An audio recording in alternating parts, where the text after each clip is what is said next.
जय श्री राम सभी को। मैं आर्यन स्वागत करता हूं आपका जेएसआर क्लासेस में।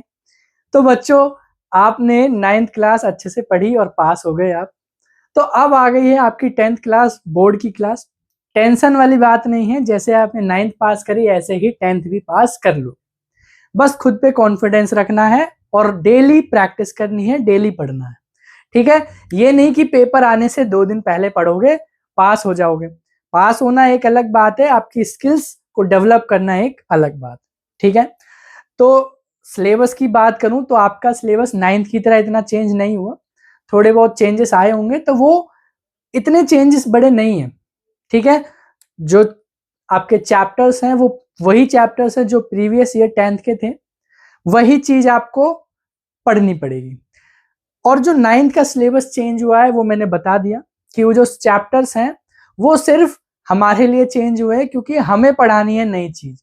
आप तो 10th में आ गए तो आपके लिए तो नए सिलेबस है ही। ठीक है, तो सिलेबस चेंज हो जाए नहीं हो इससे फर्क नहीं पड़ना चाहिए। आपको डेली पढ़ना चाहिए और डेली प्रैक्टिस करनी चाहिए। ठीक है, करते हैं हम अपना चैप्टर शुरू। Chapter 1, chemical reactions and equations. 10th class का ये पहला चैप्टर है, तो अच्छे से पढ़ेंगे।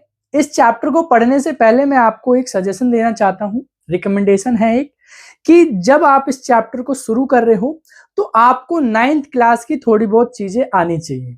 जैसे मॉलिक्यूल का फॉर्मेशन कैसे होता है, आयंस क्या होते हैं, मॉलिक्यूल्स क्या होते हैं, क्योंकि इन वर्ड्स का मैं यूज यहाँ पे करने वाला हूं। ठीक है, मैं ही नहीं, अगर आप कहीं और भी पढ़ोगे तो वहां पे भी ये जो मैंने वर्ड्स बोले, आयंस, एटम्स, मॉलिक्यूल्स, ठीक है, कंपाउंड्स, एलिमेंट्स, तो ये वर्ड जो है यहाँ पे भर भर के यूज होने वाले हैं। ज्यादातर चीज जो भी आपने 9th में पढ़ी है और यहाँ पे आ रही है, वो मैं साथ के साथ थोड़ी बहुत क्लियर कर दूंगा, जहां मुझे लगेगा कि हाँ ये बताने वाली बात है, इसके बिना काम नहीं चलेगा, तो मैं वो साथ के साथ भी आपको बता दूंगा। तो शुरू करते हैं अपना चैप्टर। आपने केमिकल चेंज और फिजिकल चेंज के बारे में तो पढ़ा ही है। क्या होता है केमिकल चेंज? जिसमें नया सब्सटेंस बनता है उसे हम क्या बोलते हैं? केमिकल चेंज बोलते हैं। और जिसमें नया सब्सटेंस नहीं बनता, सिर्फ शेप और साइज चेंज होता है, उसे हम क्या बोलते हैं? फिजिकल चेंज बोलते हैं। तो इस चैप्टर में हम केमिकल चेंज के बारे में ही पढ़ने वाले हैं। केमिकल चेंज को हम केमिकल रिएक्शंस भी बोलते हैं। ठीक है, तो क्या है ये? It is the process in which one or more substances changes into new substances with different properties.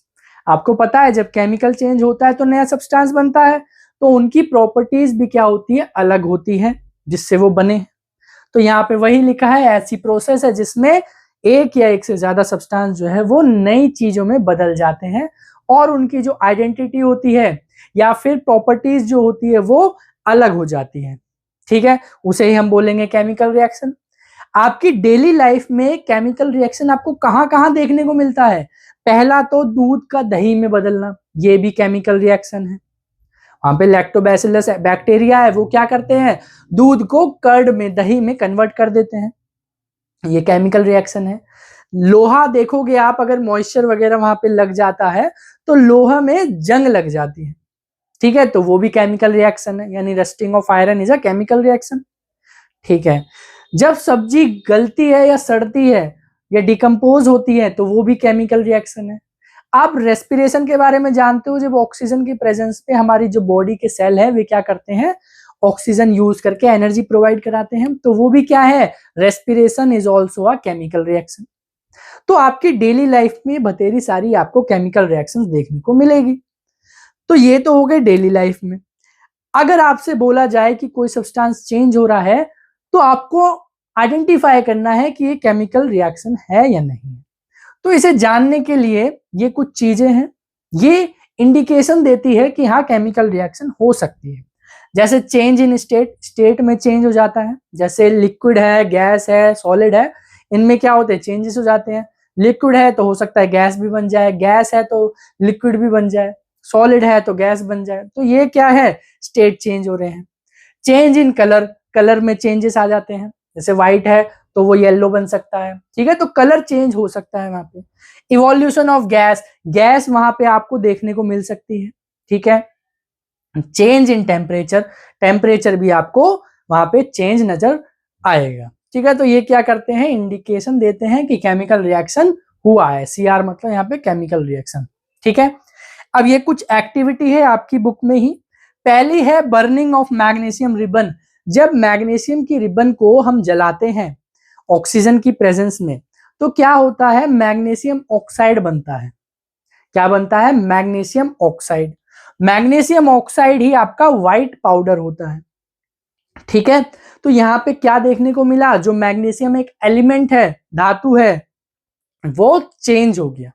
ठीक है, जब ऑक्सीजन की प्रेजेंस में उसे जलाया गया, यानी सीधा सीधा बोले तो ऑक्सीजन के साथ रिएक्शन कराई गई, तो वो क्या हुआ, केमिकल चेंज हुआ। यहाँ पे बच्चों हीट निकलती है और ज्यादा। जब आप उसे जला रहे हो तब तो हीट प्रोवाइड कर रहे हो, जब वो रिएक्शन हो जाती है या रिएक्शन हो रही होती है तो उसमें हीट भी बहुत ज्यादा निकलती है, यानी टेम्परेचर चेंज आपको मिलता है। दूसरी एक्टिविटी है रिएक्शन ऑफ लेड नाइट्रेट और पोटेशियम आयोडाइड। ये क्या है, मॉलिक्यूल्स है। जब ये रिएक्ट कराते हैं तो क्या होता है, येलो कलर का प्रेसिपिटेट बनता है। यहाँ पे PbI2 यानी लेड आयोडाइड बनता है, जिसका कलर होता है येलो, तो उसी को क्या बोलते हैं, येलो प्रेसिपिटेट। देखो, जब लेड नाइट्रेट और पोटेशियम आयोडाइड को बीकर में डाला जाता है तो क्या होता है, वहां पे सॉल्यूशन एक तरीके से पानी जैसा लगता है। जब इन्हें मिलाते हैं तो क्या होता है, जैसे आप मिट्टी को पानी में डालते हो तो नीचे बैठ जाती है, ऐसे ही क्या होता है, लेड आयोडाइड जो है वो नीचे बैठ जाता है और उसका कलर क्या होता है, येलो। यानी जो भी सब्सटेंस पानी में या लिक्विड में डिसॉल्व नहीं हो रहा, सॉल्युबल नहीं है, वो नीचे बैठेगा, जाहिर सी बात है, जैसे मिट्टी बैठी, तो उसे हम क्या बोलेंगे, प्रेसिपिटेट। और इस रिएक्शन को प्रेसिपिटेशन रिएक्शन भी बोलते हैं, आगे मैं बताऊंगा। ठीक है, उसका कलर येलो है तो येलो प्रेसिपिटेट वहां पे क्या हुआ, बना। तो ये क्या बताता है, कलर चेंज हुआ, तो ये क्या है, chemical reaction. Reaction of zinc with dilute acid. अगर जिंक भी क्या एक एलिमेंट है, जिंक को एसिड के साथ रिएक्ट कराते हो तो क्या होता है, वहां पे हाइड्रोजन गैस जो है रिलीज होती है, यानी गैस जो है वो रिलीज हुई और यहाँ पे टेम्परेचर भी क्या होता है, बढ़ जाता है। ठीक है, तो इसे हम क्या बोलेंगे, केमिकल रिएक्शन। गैस मैंने बता दी कौन सी रिलीज हुई, हाइड्रोजन गैस। ठीक है, तो इतना समझ में आया। अब इन्हें शो करने के लिए हम क्या करते हैं, दो चीज इस्तेमाल करते हैं। जैसे पहला तो हम वर्ड इक्वेशन यूज करते हैं इसे बताने के लिए। जैसे मैग्नीशियम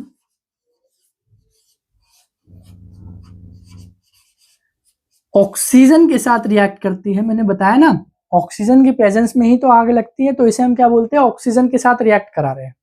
तो क्या बनता है, मैग्नीशियम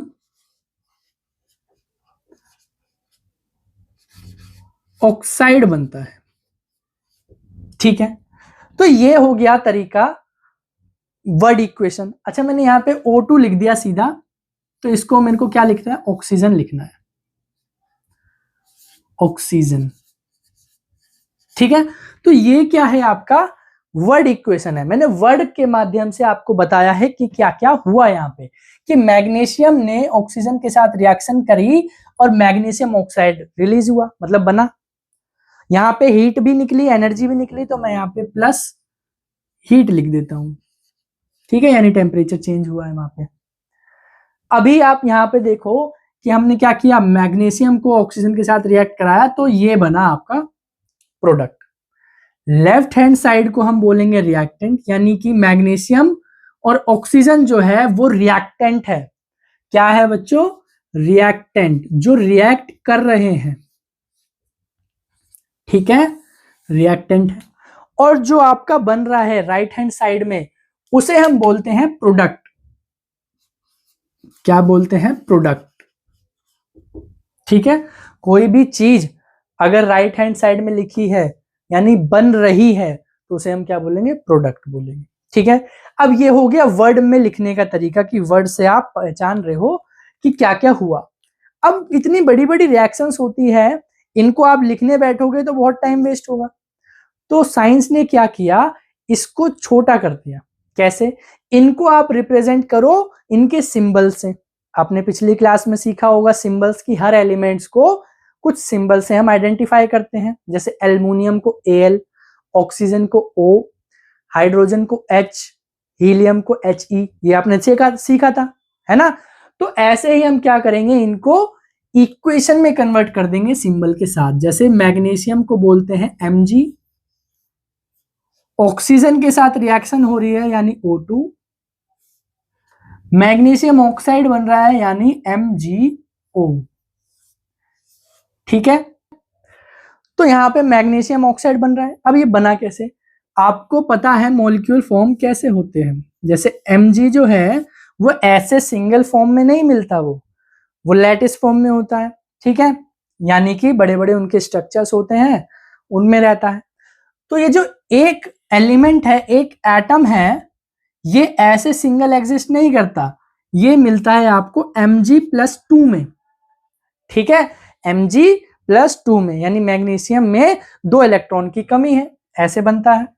और ऑक्सीजन जो है वो ऐसे नहीं मिलता, ऑक्सीजन आपको मिलता है O-2 में, क्योंकि ये आयंस के फॉर्म में रहते हैं, एटम के फॉर्म में ये एग्जिस्ट नहीं करते, अनस्टेबल होते हैं।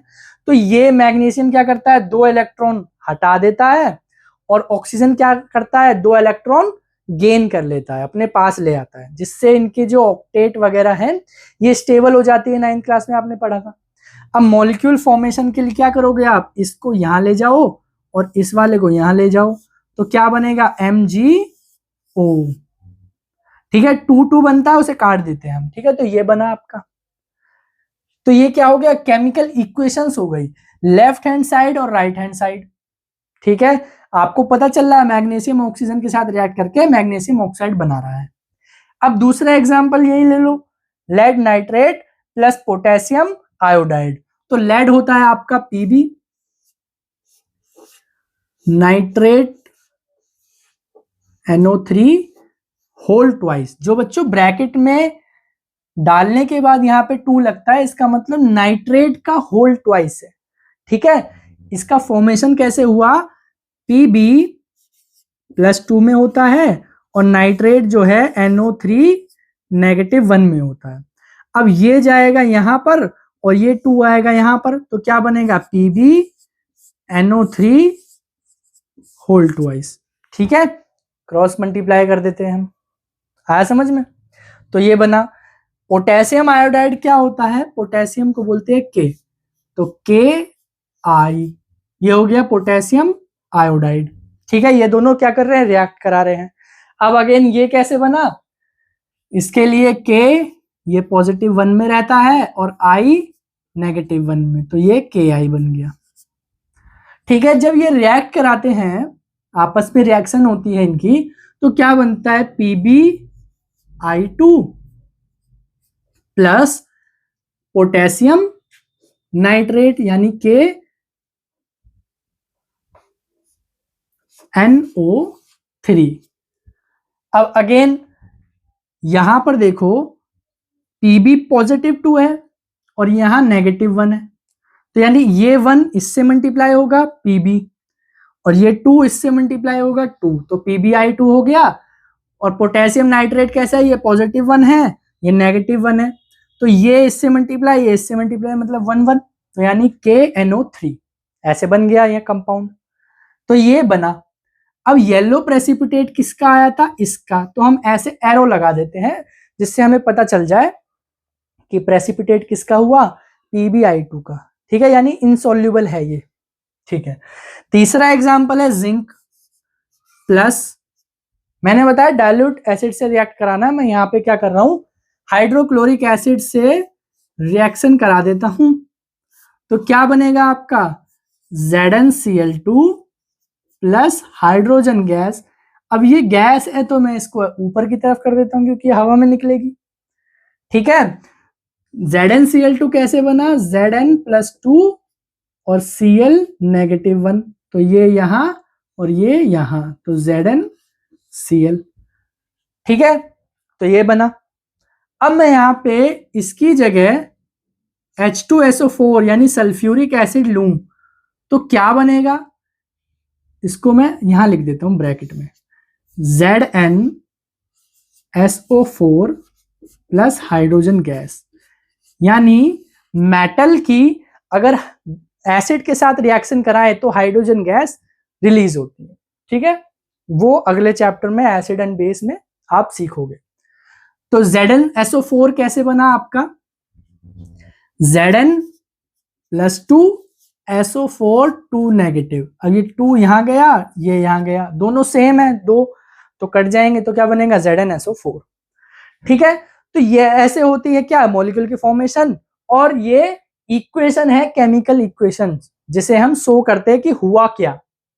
ठीक है, अब बैलेंस्ड केमिकल इक्वेशन क्या होती है, a chemical equation in which the number of atoms of each element is equal on both side. मैंने बताया ये दोनों मैथ की इक्वेशन की तरह है, लेफ्ट हैंड साइड और राइट हैंड साइड। अब आपको पता है कि मैथ में क्या होता है, मैथ की इक्वेशन में जो लेफ्ट हैंड साइड वैल्यू होती है वही राइट हैंड साइड वैल्यू होती है। ठीक है, उससे आप वैल्यू वगैरह निकालते हो। तो केमिकल इक्वेशन में भी क्या होगा, जितने एलिमेंट यहां पे प्रेजेंट है उतने ही टोटल एलिमेंट यहां पे भी प्रेजेंट होने चाहिए। जैसे 1 mg 1 mg, यहां 2 ऑक्सीजन है लेकिन ये 1 ऑक्सीजन है, तो यानी ये अनबैलेंस्ड है। ठीक है, तो इसे बैलेंस करने के लिए क्या करना पड़ेगा हमें, या तो यहां पे 1 ऑक्सीजन कम कर दो हाफ से मल्टीप्लाई करके।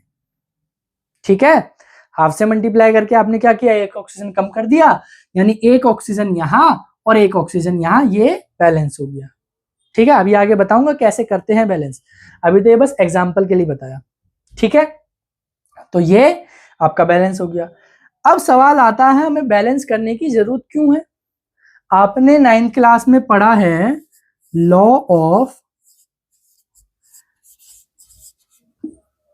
Of conservation of mass, law of conservation of mass, यानी कि ना ही मास को क्रिएट किया जा सकता, ना ही मास को डिस्ट्रॉय किया जा सकता। ठीक है, यानी जितना मास लेफ्ट हैंड साइड है उतना ही मास राइट हैंड साइड भी होगा, वो हटेगा नहीं, खत्म नहीं होगा, ना ही ज्यादा होगा ना ही कम होगा।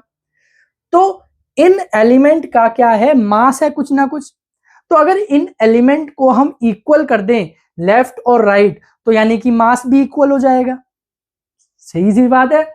जैसे मैग्नीशियम यहाँ 1 है तो इसका कुछ मास होगा, यहाँ पे भी मैग्नीशियम 1 तो इसका भी मास उतना ही होगा जितना लेफ्ट साइड में है। यहाँ ऑक्सीजन 1 है तो उतना ही मास यहाँ पे भी होगा, यहाँ पे भी 1 ऑक्सीजन, यहाँ पे भी 1 ऑक्सीजन, यानी जितना मास ऑक्सीजन का यहाँ है उतना यहाँ भी होगा। तो ऐसे हम बैलेंसिंग करते हैं। ठीक है, हम क्या करते हैं, इस लॉ को फॉलो करते हैं। अब वर्ड इक्वेशन से या नॉर्मल केमिकल इक्वेशन से ये तो पता चल जाता है कि रिएक्शन में हुआ क्या। ठीक है, अब law of conservation of mass को फॉलो करने के लिए इसे हम बैलेंस करते हैं। ठीक है, बैलेंसिंग जैसे मैंने ये बताई, पहला MgO प्लस हाफ O2, ये बन जाएगा आपका MgO। ठीक है, अब बुक में आपके कुछ भी दे रखा हो, हमें क्या करना है, यहां पे एक छोटी सी ट्रिक लगानी है। SOHE बैलेंस, सो ही बैलेंस, ये याद रखना है आपको। हिट एंड ट्राई मेथड से तो करते ही हैं हम। सबसे पहले आपको क्या करनी है, एस बैलेंस करना है, यानी स्पीसीज बैलेंस करनी है। जो आपके मैग्नीशियम हो गया, जिंक हो गया, लेड हो गया, पोटेशियम हो गया, नाइट्रोजन हो गया, ये क्या होते हैं, इन्हें भी हम क्या बोलते हैं, स्पीसीज होते हैं। स्पीसीज के अंदर सारे एलिमेंट्स आ जाते हैं। ठीक है, तो स्पीसीज बोल दिया हमने, लेकिन हमें पहले स्पीसीज बैलेंस करनी है other than oxygen and hydrogen. हमें ऑक्सीजन और हाइड्रोजन को छोड़ के जितने भी आपको एलिमेंट दिख रहे हैं पहले उन्हें बैलेंस करने की कोशिश करो, ताकि वो बैलेंस हो जाए। जब वे बैलेंस हो जाए तब ऑक्सीजन और हाइड्रोजन को बैलेंस करो। ठीक है, मेरा मानना तो यह है कि पहले स्पीसीज को बैलेंस करो, फिर ऑक्सीजन को, फिर हाइड्रोजन को। और जो सारी केमिकल इक्वेशन है, वैसे 11th क्लास में आप अच्छे से सीखोगे केमिकल बैलेंस करना, केमिकल इक्वेशंस को बैलेंस करना। लेकिन अभी बस इतना ही याद रखो कि आपको ऐसे बैलेंस करना है और छोटी मोटी रिएक्शंस आपको बैलेंस करनी है, ज्यादा बड़ी नहीं करनी, ठीक है। फिर आपको जब ये तरीका अपना लो, फिर आपको एक बार क्रॉस चेक करना है कि सारी जो इक्वेशन है उनमें सारे एलिमेंट्स जो लेफ्ट हैंड साइड है और राइट हैंड साइड है वो इक्वल है या नहीं है, मतलब क्रॉस चेक करना, ठीक है। एग्जाम्पल से देखो, यहां पे हाफ नहीं था, मैंने लगाया। पहले आपको क्या करना है, species other than oxygen and hydrogen balance करने, यानी मैग्नीशियम 1 मैग्नीशियम 1 बैलेंस है। फिर आपको क्या करना है, ऑक्सीजन बैलेंस करना है, यहाँ 2 है यहाँ 1 है। अब या तो यहाँ पे आप 2 से मल्टीप्लाई कर दोगे, लेकिन ये जो पूरा 1 है जब आप मल्टीप्लाई करोगे तो ऐसा नहीं है कि आप यहां कोने में लगा दो ना, वो गलत हो जाएगा। उससे क्या हुआ, कंपाउंड की आइडेंटिटी ही चेंज हो गई, ठीक है, MgO2 बन गया, वो गलत है। तो आपको क्या करना है, यहां मल्टीप्लाई करना है। जैसे आप किसी नंबर से कैसे करते हो मल्टीप्लाई, कि 56 है तो आप 2 से मल्टीप्लाई करते हो तो पहले 6 से मल्टीप्लाई करते हो, फिर आगे कैरी वगैरह लगा के 5 से मल्टीप्लाई करते हो, ठीक है, यानी पूरी क्वांटिटी से मल्टीप्लाई कर रहे हो। तो ऐसे ही यहाँ पे भी पूरी क्वांटिटी से ही मल्टीप्लाई होगा। यहाँ पे लगने का मतलब सिर्फ इस एलिमेंट का आपने 2 से मल्टीप्लाई किया है, वो आप कर नहीं सकते, ठीक है, क्योंकि आइडेंटिटी चेंज हो जाएगी, वो कंपाउंड ही चेंज हो जाएगा। तो आपको क्या करना है, ऐसे हाइपोथेटिकल बॉक्स बनाना है, मन में सोचना, बनाना नहीं क्योंकि पेज वगैरह खराब होंगे, ठीक है। तो आपको क्या करना है, इन बॉक्स के बाहर ही मल्टीप्लीकेशन का साइन लगाना है, नंबर लगाने हैं। तो जैसे अगर यहां 2 लगाओगे तो क्या होगा, मैग्नीशियम क्या हो जाएगा, डिसबैलेंस हो जाएगा, ठीक है। तो आप फिर से क्या करो, मैग्नीशियम को यहां 2 से मल्टीप्लाई करके बैलेंस कर दो। अब एक बार चेक करो, मैग्नीशियम 2 ऑक्सीजन 2 और ये 2 ऑक्सीजन, ये 2 जो है मैग्नीशियम से भी मल्टीप्लाइड है और ऑक्सीजन से भी, ठीक है। तो इधर भी 2 से मल्टीप्लाई, इधर से 2 मल्टीप्लाई, यानी ऑक्सीजन 2 और ये भी 2। तो इसको मैं कैसे लिख सकता हूं, Mg प्लस O2 2MgO, ये 2। अब जब मैंने यहाँ पे हाफ लगाया था, इसका मतलब भी सेम हुआ, जैसे मैग्नीशियम 1 यहाँ पे। अब ये 2 जो है वो ऐसे तो कट जाएगा, तो यानी ऑक्सीजन 1, यहाँ भी ऑक्सीजन 1, ठीक है। अब इसको क्या करो, पूरे को 2 से मल्टीप्लाई कर दो, यहां से यहां तक। ऐसा करते हो ना आप कि अगर 2 को यहां से मल्टीप्लाई करोगे लेफ्ट हैंड साइड तो राइट हैंड साइड भी कर दोगे, तो ऐसा ही बन जाएगा, यानी 2mg, ये 2 कट जाएगा, ऑक्सीजन O2, ये 2 2mgO। ऐसा समझ में। अगला एग्जाम्पल करते हैं। अगला एग्जाम्पल कैसा है आपका, ये दे रखा है आपको। सबसे पहले आपको क्या करना है, बैलेंस, हाइड्रोजन और ऑक्सीजन को छोड़ के जो भी दिख रहे हैं उनको उठा लो। जैसे पीबी बैलेंस है, छेड़ना नहीं। I 1 है, यहां 2 है। अब इसको आपको बैलेंस करना पड़ेगा। कैसे करोगे आप बैलेंस, सबसे पहले आप क्या करो, अच्छा मैं यहीं बैलेंस कर देता हूं, फिर यहाँ पे अच्छे से लिख दूंगा वरना स्पेस की दिक्कत आएगी। तो मैं क्या करता हूं, यहाँ 2 से मल्टीप्लाई कर देता हूं, जिससे हुआ क्या, यहाँ पे I2 हो गया, यहाँ पे I2 मतलब आयोडीन जो है वो बैलेंस हो गए, ठीक है। लेकिन ये जो पोटेशियम है ये 2 हो गया और यहाँ पे तो 1 था, तो यहाँ भी 2 से मल्टीप्लाई कर देते हैं, ठीक है। Lead 1, potassium 2, iodine 2। अब इस 2 को इससे लेड से मल्टीप्लाई मत कर देना, ये जो नीचे लिखे होते हैं ना 2, ये सिर्फ इसके हैं। अगर दोनों के होते तो हम ब्रैकेट लगाते ऐसे, ठीक है, यानी नाइट्रोजन भी 2 और ऑक्सीजन 3 × 2 6, ठीक है। तो नाइट्रोजन कितना है, 2, यहां पे ये 2, ठीक है। ऑक्सीजन 3 × 2 मल्टीप्लाई हो रहा है ना 2 हमारा, तो 6 ऑक्सीजन, 3 ऑक्सीजन ये × 2 6 ऑक्सीजन, यानी ये हो गया बैलेंस। तो आप क्या करोगे, PbNO3 whole twice plus 2Ki यानी potassium iodide, lead iodide plus 2 potassium nitrate. तो ये आपका बैलेंस हो गया, चेक कर लिया आपने। तीसरा आप क्या करो, HCl के साथ बैलेंस करो, Zn एक, H1, पहले Cl कर लो बैलेंस, Cl1, Cl2, तो यहां क्या करो 2 से मल्टीप्लाई। अब ये पूरा बैलेंस हो गया, हाइड्रोजन 2, तो आप क्या करो Zn2HCl gives ZnCl2 and hydrogen 2। अब इससे बैलेंस करोगे तो कैसे करोगे, Zn1 सल्फर। अच्छा देखो यहां पे जब सल्फेट आ जाए, सल्फर में जैसे SO4 आ जाए तो, और उसके अलावा कोई ऑक्सीजन प्रेजेंट नहीं है, तो आप इस पूरी क्वांटिटी को 1 मान लो। यानी सल्फेट आ जाए और उसके अलावा कोई भी ऑक्सीजन प्रेजेंट नहीं है पूरी रिएक्शन में, तो क्या करो इसको 1 यूनिट मान लो। जैसे सल्फेट पूरा 1 है, यहां पे भी क्या है, पूरा 1 है, तो ये बैलेंस है, यानी Zn बैलेंस और सल्फेट बैलेंस। अब आपको क्या करना बैलेंस, हाइड्रोजन, ये तो ऑलरेडी बैलेंस है, यानी कि इसको ऐसे ही लिख दो, Zn plus H2SO4 gives ZnSO4 plus H2 gas. ठीक है, आगे समझ में। फिजिकल स्टेट सिंबल्स, यानी कि जब रिएक्टेंट आपस में रिएक्शन कर रहे हैं तो उनका कुछ ना कुछ स्टेट होगा, लिक्विड होगा, सॉलिड होगा, गैस होगा, या फिर पानी के अंदर क्या होगा, वे डिसॉल्व होंगे, सॉल्यूशंस होगा। तो हम क्या करते हैं, सॉल्यूशन के लिए AQ लिख देते हैं, यानी एक्वस सॉल्यूशन, सॉलिड के लिए S लिख देते हैं, लिक्विड के लिए L और गैस के लिए G। ठीक है, इससे रिप्रेजेंटेशन हम कर देते हैं ताकि हमें पता चल जाए कि ये जो सब्सटेंस है ये लिक्विड है, गैस है या फिर एक्वस है। ठीक है, जैसे यहाँ पे आयरन जो है वो तो सॉलिड होगा, आयरन आपका सॉलिड होता है, तो हम यहाँ क्या करते हैं, सॉलिड लिख देते हैं ऐसे। ठीक है, सबस्क्रिप्ट में। पानी यहाँ पे गैस के फॉर्म में होता है, यानी स्टीम होती है।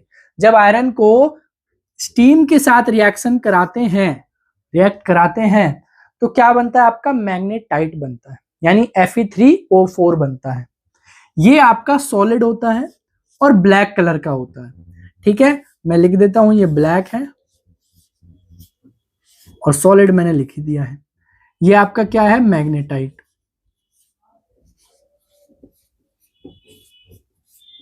ठीक है, मैग्नेटाइट। हाइड्रोजन गैस रिलीज होती है, गैस है तो मैंने G लिख दिया। ठीक है, आप एरो भी बना सकते हो ऊपर की तरफ। तो ये क्या हो गए, इनके स्टेट हो गए कि ये इन स्टेट में प्रेजेंट है।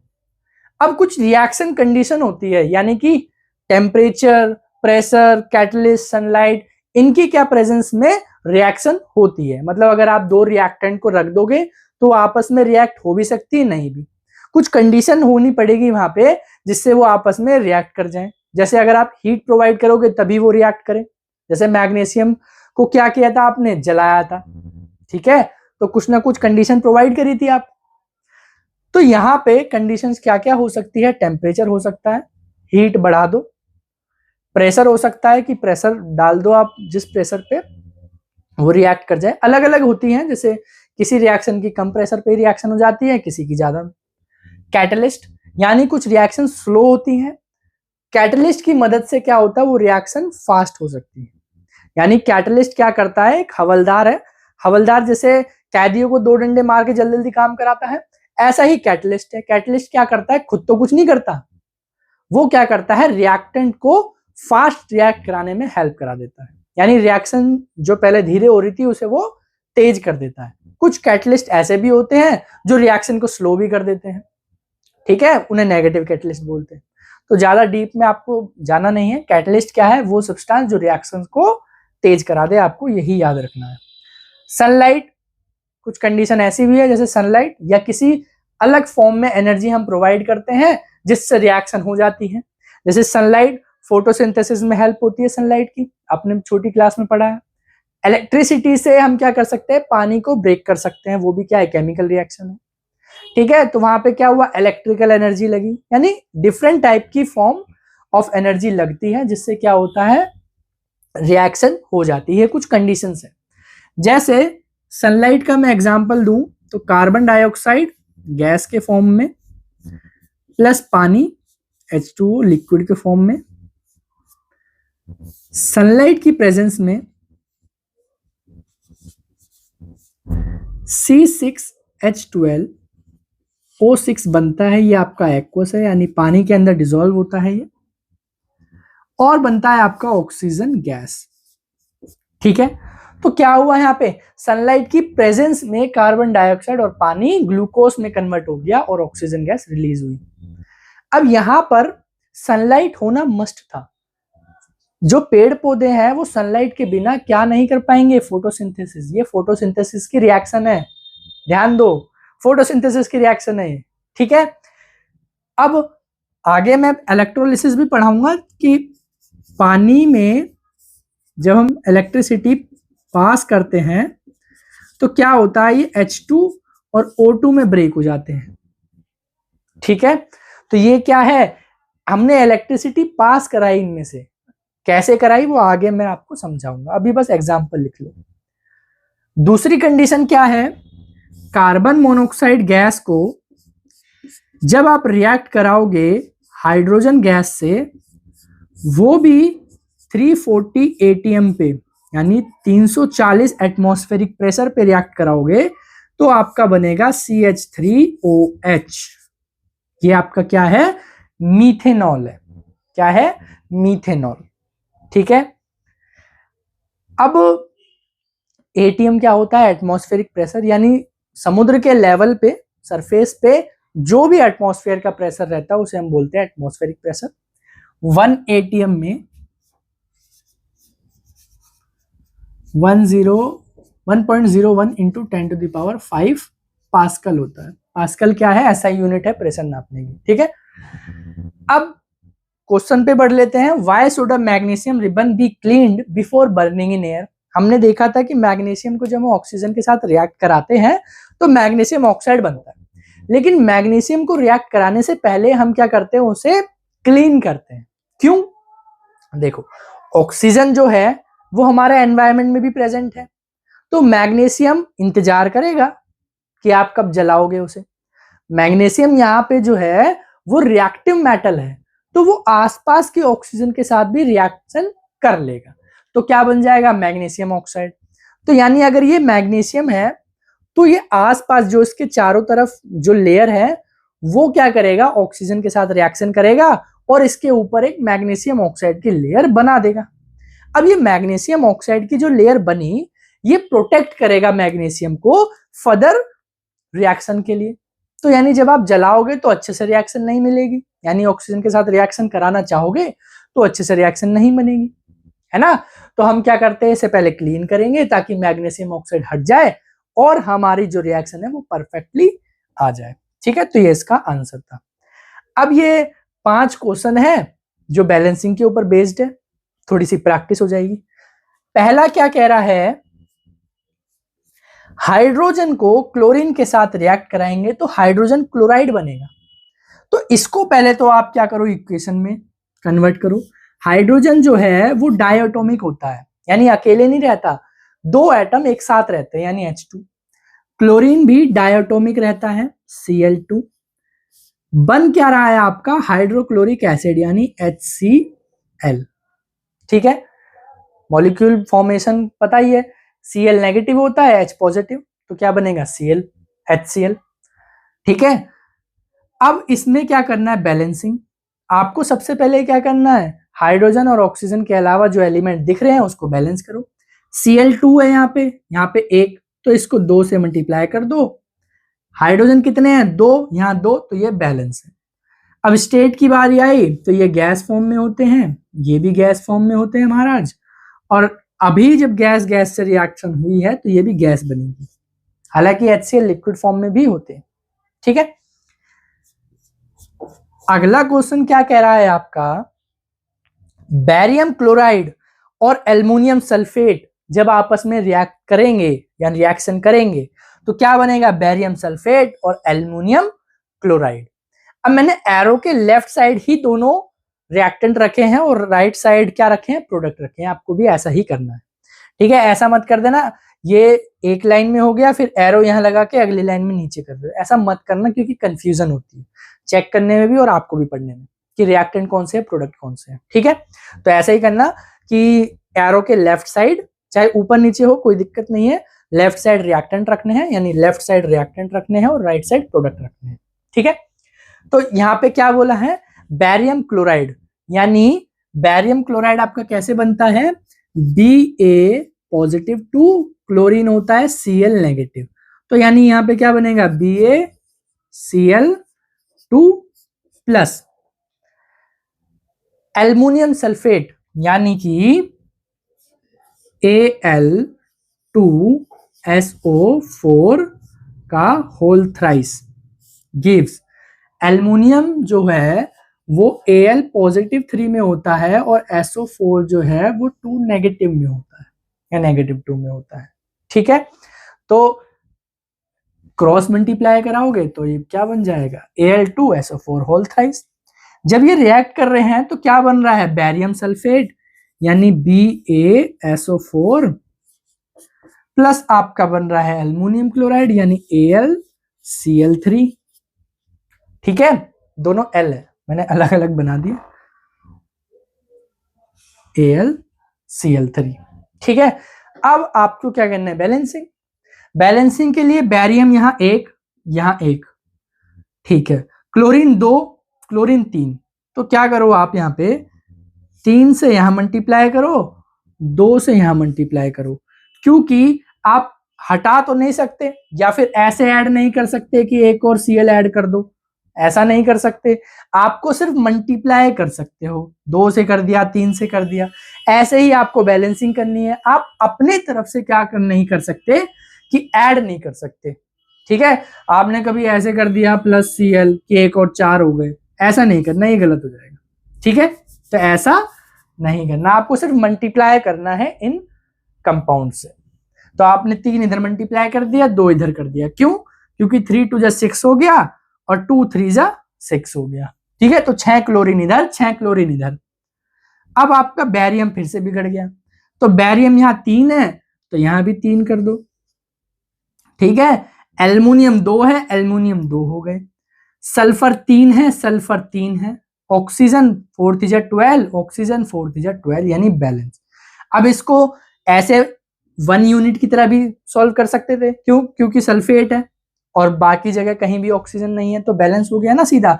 ये सल्फेट 3 है और ये जो सल्फेट है वो भी 3 है, बैरियम भी 3 है, क्योंकि 3 से मल्टीप्लाइड है पूरा, है ना, तो ये हो गया बैलेंस। अब तीसरा क्वेश्चन क्या बोल रहा है, सोडियम वाटर रिएक्ट करते हैं यानी Na प्लस वाटर रिएक्ट करता है सोडियम से, तो क्या बनता है आपका, sodium hydroxide plus hydrogen gas release होती है।